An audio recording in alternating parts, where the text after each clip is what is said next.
Thank you so much sir. First of all میرا question آپ سے یہ تھا سر, جب آپ الیکٹ ہوئے تھے نا as a care taker prime, ٹھیک ہے سلیکٹ ہوئے تھے. اچھا میں سلیکٹ بھی نہیں ہوا تھا, میں نامینیٹ ہوا تھا. چلو.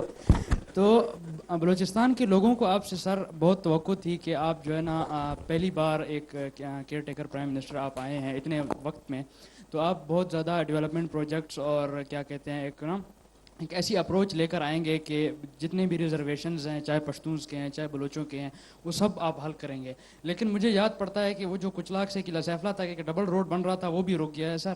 اور دوسرا یہ جو افغان ریفیوجیز کا مسئلہ آ گیا ہے سر. آپ کہاں سے ہیں؟ میں کوئٹہ سے ہوں سر. سر کوئٹہ کی ہاف پاپولیشن, ہاف جو کاروبار ہے جو بزنس ہے سارا وہ افغان ریفیوجیز رن کرتے ہیں.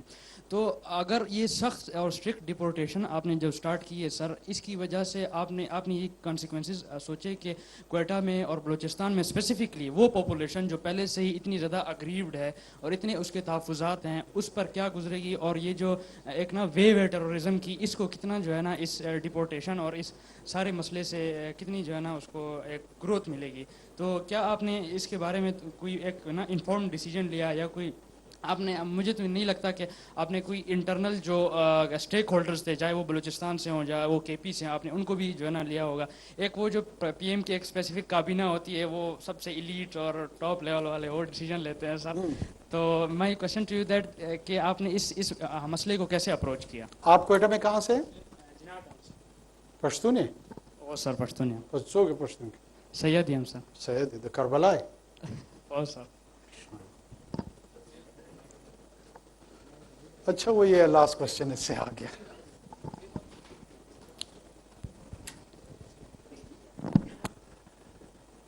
ایک تو بار بار میں یہ گزارشات کر رہا ہوں اور کرتا رہوں گا, ظاہر ہے میرا فی الحال یہ کام ہے. دیکھیے میں جب نامینیٹ ہو کر وہاں آیا, وہ نامینیشن مجھے اس بات پہ ریجیمنٹل انداز میں نہیں ابار سکتی ہے کہ میں باقی صوبوں کے ڈیولپمنٹ فنڈز اٹھاؤں اور بلوچستان کو دے دوں. ٹھیک ہے, میں ضلع قلعہ سیف اللہ کا وزیر اعظم تو ہوں نہیں, نہ میں ضلع پشین کا ہوں. اگر مجھے پاکستان کی وفاقی حکومت کی ریاست کی ذمہ داری دی گئی ہے, جو کہ ہے اس کیس میں نے اس کو پورے پیرائے میں دیکھنا ہے, پورے کانٹیکسٹ میں دیکھنا ہے. آپ جانتے ہیں کہ پاکستان جس طرح کی فائنینشیل کرنچ سے گزر رہا ہے, آئی ایم ایف کے پروگرامز کا ہمیں سامنا ہے, ٹیکس دینا یہاں پر گناہ تصور کیا جاتا ہے. لوگ میرے جیسے, آپ جیسے, میرے بڑے, آپ کے بڑے, ہمارے آس پاس کے لوگ, آپ ذرا نگاہ دوڑائیں اس ہال میں بیٹھے ہوئے تمام لوگوں کو. میں کہتا ہوں مجھ سے تو بڑے لوگ ناراض اور سخت کوشچن کرنے کی کوشش کرتے ہیں. کتنے اپنے گھر میں اور اپنے آس پاس کے لوگوں کا آپ کو پتہ ہے جو پاکستان میں ٹیکس کنٹریبیوٹ نہیں کرتے ہیں؟ آپ صرف اپنے آپ سے پوچھیں, مجھے چھوڑ دیں, مجھے جواب نہیں چاہیے, خود سے صرف سوال کریں. Tax to G D P ratio Pakistan میں 10% ہے. چاہیے سب کو اسکینڈینیویا ہے جہاں پہ tax to G D P ratio 92% ہے. میں نے جب وہ کچلاخ کی ڈیول روڈ بنانی ہوگی نا, جب یہ 40% پہ آ جائے گا نا, میں اس طرح کی 2 روڈیں بنا دوں گا. ٹیکس تو کنٹریبیوٹ کوئی کرتا نہیں ہے, روڈ ہر ایک مانگتا ہے, ہسپتال ہر ایک. کہاں سے میں روڈ بناؤں گا, کہاں سے میں ہسپتال بناؤں گا؟ مجھے آپ بے حس ثابت کر سکتے ہیں, لیکن میرے پاس تو یہ ریسورسز ہے. ریونیو جنریشن تو میں نے آپ لوگوں سے کرنی ہے, آپ سے ٹیکس کلیکٹ کرنا ہے, وہ کوئی دیتا نہیں ہے. اور اگر دیں تو اس پہ کئی قسم کے جو الزامات ہیں وہ اپنی طرف ہیں. دیکھیں دوبارہ میں آپ کو عرض کر رہا ہوں, ہم افغان ریفیوجیز کو نہیں نکال رہے ہیں, ہم انلیگلز کو نکال رہے ہیں. اور انلیگلز نے اگر اس اکانومی میں اپنا ایک سٹرکچر بنا دیا ہے, آپ جائیں نا یو کے میں اور وہاں پہ میکڈونلڈز میں بغیر ٹیکس دیے کام کریں, وہ تو اس پہیے میں کام ہو رہا ہے نا, کر سکتے ہیں آپ. فرانس میں آپ کسی ریسٹورنٹ میں, ہاسپٹیلٹی انڈسٹری میں کسی کو وائن کا گلاس دے سکتے ہیں,